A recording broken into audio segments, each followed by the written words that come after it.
अरे यहाँ इतना अंधेरा है, मुझे तो मशाल में भी कुछ दिखाई नहीं दे रहा। लगता है जंगल के पास वाली सड़क है। हे प्रभु, उस नरभक्षी से रक्षा करना, कहीं वो जंगल से बाहर ना आ जाए। क्या करूं, इस राज्य से बाहर जाने का यही एकमात्र मार्ग है। रक्षा करो प्रभु, रक्षा करो।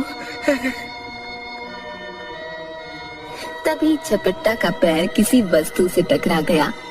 उसकी जलती हुई मशाल नीचे आगे की ओर गिर गई और झपट्टा खुद असंतुलित होकर पीछे की ओर गिर गया।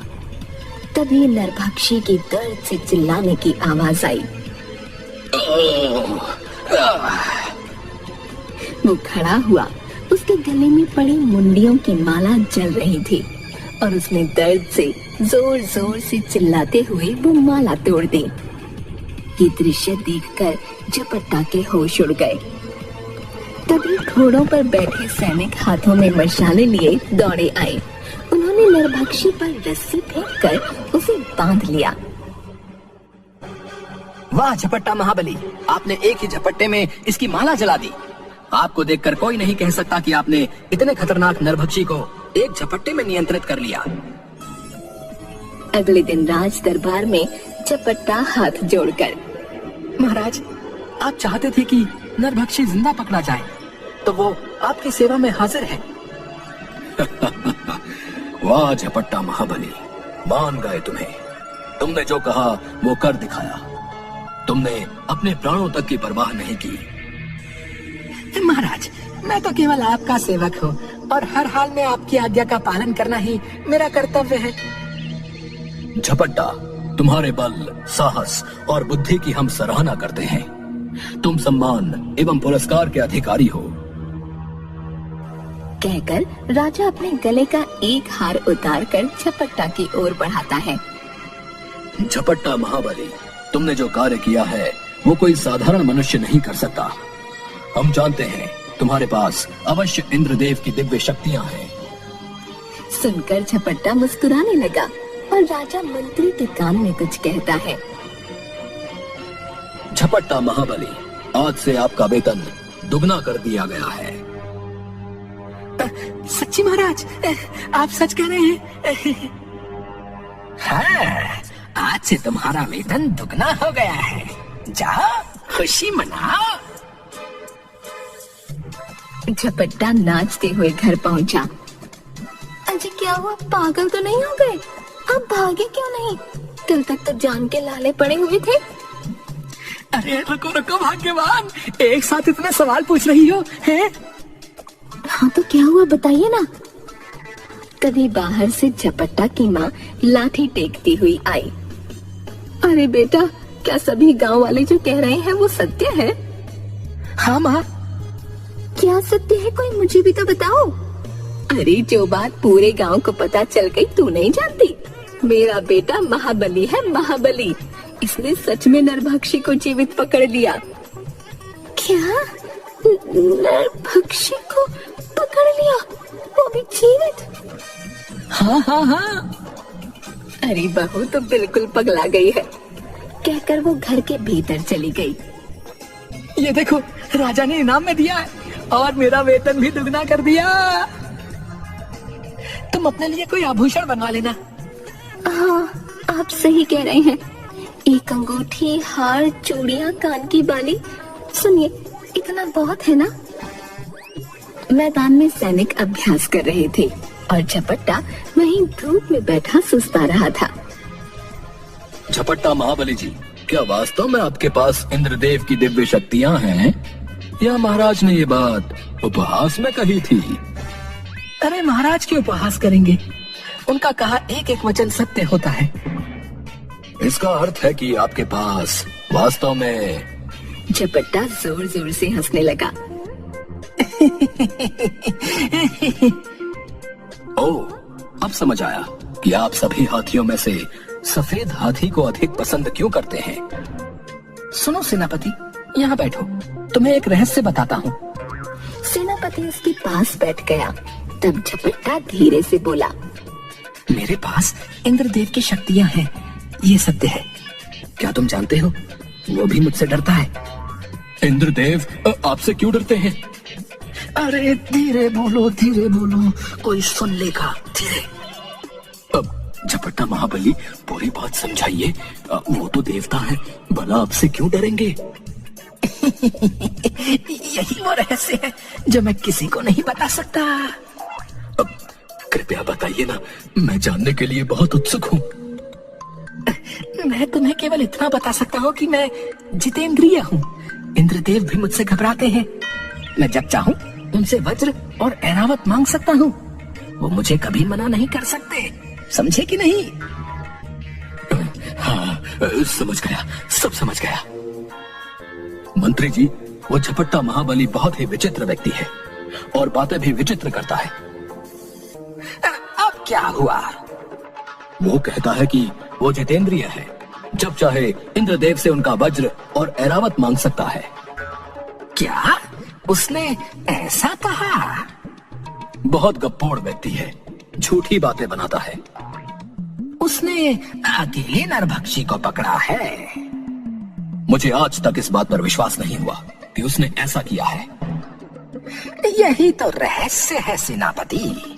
ये कोई सामान्य बात नहीं। सैनिकों ने उसे स्वयं ऐसा करते देखा है। ये आप कह रहे हैं मंत्री जी? आप तो उसे नकली और कपटी मानते थे। ये काया पलट कैसे हो गया? उस पर मेरी हर चाल उल्टी पड़ी है। मैं स्वयं ही मुसीबत में पड़ जाता हूँ। उस झपट्टा के लिए तो महाराज मुझे मृत्यु दंड देने वाले थे। सेनापति का हैरानी से मुंह खुला का खुला रह गया। मुंह बंद कर लो। सोचो, ये बात सुनकर तुम्हारी ये दशा है। मेरे प्राण तो लगभग निकल ही गए थे। वो जो कहता है उसे सत्य मान लेने में ही हमारी भलाई है। सेनापति हाँ में सिर हिलाता है। सुनिए जी, ये कान्हा क्या कह रहा है? अरे क्या मतलब? मैं कोई अंतर्यामी थोड़ी हूँ जो तुम्हारे मन की बात जान लूंगा। उपहास मत कीजिए, सच बताइए, महाराज ने आपको दिव्य शक्ति संपन्न क्यों कहा है? वो मैं क्या जानूं, महाराज ही जानते हैं। अच्छा, जरा वो अनाज का डिब्बा उठाकर तो लाइए। ठीक है। वो छोटा डिब्बा उठाकर लाता है। अरे ये नहीं, वो भंडार वाला बड़ा डिब्बा उठाकर लाइए। झपट्टा डिब्बा उठाने का प्रयास करता है, पर उसके हाथ और पैर दोनों कांपने लगे। ना, मुझसे नहीं उठता। पत्नी उसे घूर कर देखती है। अरे भाग्यवान, ऐसे क्यों देख रही हो? मुझसे कुछ मत छिपाइए, सच सच कहिए, क्या माजरा है? बात यह है कि शक्ति तो है, पर वो हर समय नहीं रहती। क्या मतलब? मैं हर समय उसका प्रयोग नहीं कर सकता। कभी रहती है, कभी नहीं। हे प्रभु! अचानक मुसीबत के समय मुझ में दिव्य शक्ति आ जाती है, पर क्या? पर ये कभी आती है, कभी नहीं, और कब तक मेरा साथ देगी ये भी नहीं पता। कभी मेरे प्राण भी जा सकते हैं। तुम ये सुनने को तैयार है ना? तुमने देखा ना अभी क्या हुआ? आप झूठ बोल रहे हैं ना? भाग्यवान, तुम मुझ पर विश्वास करो। सुनिए, इस शक्ति का कोई भरोसा नहीं। आप ना अपने आप को किसी खतरे में मत डाला कीजिए। तुम वैसे बुरा ना मानो तो एक बात कहूँ? हाँ हाँ, कहिए ना। पत्नी की जबान की धार के आगे कोई शक्ति नहीं चलती। आप भी ना उपहास करने की आदत नहीं जाती। कुछ दिन बाद एक दूत राज दरबार में आया। महाराज, पड़ोसी राज्य मंडूक से एक दूत आया है। महाराज, मैं आपके लिए हमारे मंडूक राज्य के महाराज का संदेश लेकर आया हूँ। बताओ, क्या संदेश है? हमारे महाराज का कहना है कि हमारे राज्य से आपके राज्य की ओर आने वाले मार्ग का उपयोग आपके राज्य के व्यापारी खूब करते हैं। इस मार्ग द्वारा ही वे अन्य राज्यों से व्यापार करते हैं, किंतु कर बहुत कम देते हैं। राजा मंत्री की ओर देखता है। मंत्री राजा के कान में कुछ कहता है। हमारे अनुसार व्यापारी आपको अपने व्यापार का 40% कर अदा करते हैं, जो पहले ही बहुत अधिक है। हमारे महाराज ने ये कर दोगुना अर्थात 80% कर दिया है। ये ठीक नहीं है। ऐसे तो इतना परिश्रम करने के बाद उन्हें कुछ हासिल नहीं होगा। ये आपकी समस्या है, हमारी नहीं। आप जो भी कहना चाहते हैं स्पष्ट कहें। या तो कर अदा करें, अन्यथा ये मार्ग हमारी ओर से बंद कर दिया जाएगा। कहकर वह चला गया। महाराज, कठिनाई ये है कि हमारे राज्य के बाद दूर दूर तक केवल ऊंचा पहाड़ी क्षेत्र है और इस क्षेत्र में हमारा राज्य अंतिम राज्य है। अगर वे हमारे यहाँ नहीं आते तो उन्हें कोई हानि नहीं होगी, क्योंकि उनके दूसरे छोर पर कई राज्य हैं, किंतु हमारे दूसरी ओर केवल ऊंचे पहाड़ हैं। इसलिए हमें कहीं दूर जाने के लिए उनके राज्य के मार्ग का उपयोग करना ही पड़ेगा। तभी खबरी आता है। महाराज, एक बुरी खबर है। बोलो। मंडोक राज्य ने हमारी ओर आने वाले मार्ग को अपनी ओर से बंद कर दिया है। हमारे कई व्यापारी सीमा पर फंस गए हैं। मंडोक राज्य को मैत्री एवं संधि संदेश भेजा जाए। सीमा पर कई व्यापारी मंडूक के सैनिकों से, हमें हमारे राज्य में जाने दो।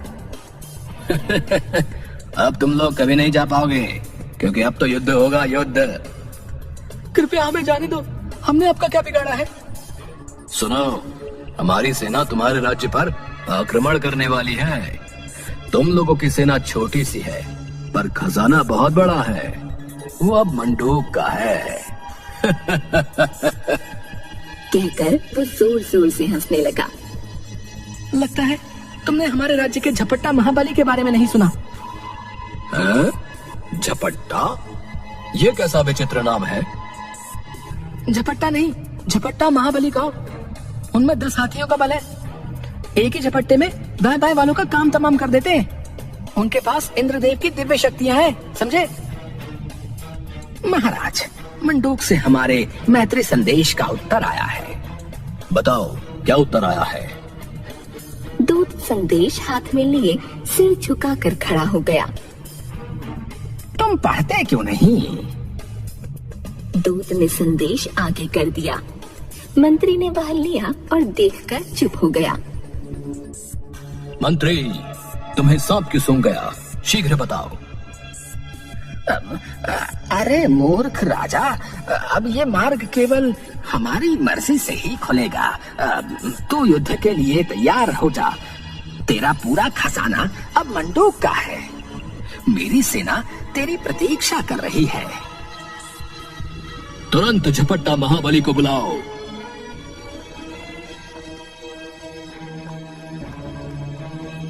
कहिए महाराज, कैसे याद किया? तुम्हें सेना के साथ सीमा पर मंडूक से युद्ध करना है। केवल युद्ध ही नहीं करना, विजयी होना है। अब बात हमारे और इस राज्य के सम्मान की है। जी जी महाराज जी। कल सूर्य उदय होते ही सीमा पर युद्ध का शंखनाद होगा। हे प्रभु, कहाँ फंसा दिया मैं और युद्ध। न न न, मुझसे तो तलवार उठाई भी नहीं जाती। चलाना तो बहुत दूर की बात है। कहाँ वे निर्दयी सैनिक और कहाँ मैं। सुनिए जी, आप इतने परेशान क्यों हैं? मैं युद्ध नहीं करना चाहता। मुझे तो रक्त देखकर ही चक्कर आने लगता है। अरे, आपकी उस दिव्य शक्ति का क्या हुआ? वो किसी कोने में जाकर छिप गई है। अब मैं इसका प्रयोग नहीं कर सकता। तुम तो बस मेरे मरने की खबर सुनने के लिए तैयार रहना। ना ना, ऐसा मत कहिए। लगता है आपका यहाँ से भागने का समय आ गया है। हाँ, तुम ठीक कह रही हो।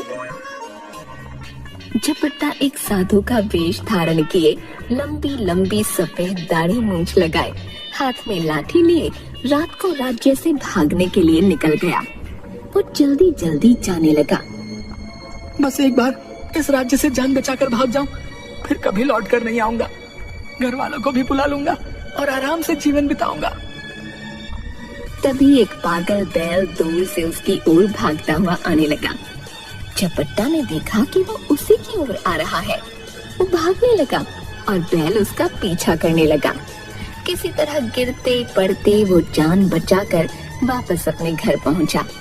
उसे हांफते हुए देखकर, क्या हुआ, आप वापस क्यों आ गए? बाहर एक पागल बैल घूम रहा है।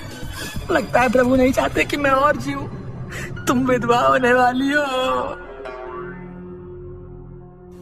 नहीं नहीं नहीं, हे प्रभु रक्षा करो प्रभु। सुनिए जी, यदि आप सच में वापस नहीं आए तो मैं क्या करूंगी? माँ जी तो तीर्थ यात्रा को गई हैं, पर जब वो आएंगी उन्हें अकेले सहना मेरे वश में नहीं है। हाय, मेरे कान्हा के ऊपर से पिता का साया उठ जाएगा। अरे भाग्यवान, सुनो तो। बताइए, आपने कहाँ क्या क्या छिपाया है? सूर्य उदय होते ही सेनापति झपट्टा के द्वार के बाहर खड़ा होकर, झपट्टा महाबली, शीघ्र आइए। झपट्टा साफा बांधकर बाहर आ गया। झपट्टा महाबली, आज का युद्ध केवल आपके भरोसे है। उनके 20 सैनिकों का मुकाबला आपको अकेले करना होगा। मूर्ख कहीं का, तू खुद क्या करेगा? मैं अवसर मिलते ही भाग जाऊंगा। हाँ, भाग जाऊंगा। कोई बाहरी व्यक्ति मुझे पहचान भी नहीं पाएगा। झपट्टा हाथी पर बैठकर युद्ध क्षेत्र में गया, बाकी सेना उसके पीछे। यदि शत्रु सेना ने मेरे वास्तविक चेहरे को देख लिया तो मैं भागकर किसी भी राज्य में जाऊं, पहचाना जाऊंगा। झपट्टा ने अपने कपड़ों के अंदर छिपाई हुई लंबी लंबी दाढ़ी मूंछ झट से निकाली और लगा ली। वो सफेद हाथी पर बैठा, सफेद दाढ़ी मूंछ लगाए, सिर पर साफा बांधे हाथी पर बैठा था, लड़खड़ा रहा था। उसने डर कर हाथी पर लगी बैठकी को दोनों ओर से पकड़ लिया। उसका हाथी शत्रु सेना के समीप जाने लगा तो उसमें खलबली मचने लगी। शत्रु सेना का एक सिपाही, अरे, ये सफेद हाथी पर झूमता हुआ कौन आ रहा है? ये कितना विचित्र दिख रहा है। कहीं ये झपट्टा महाबली तो नहीं?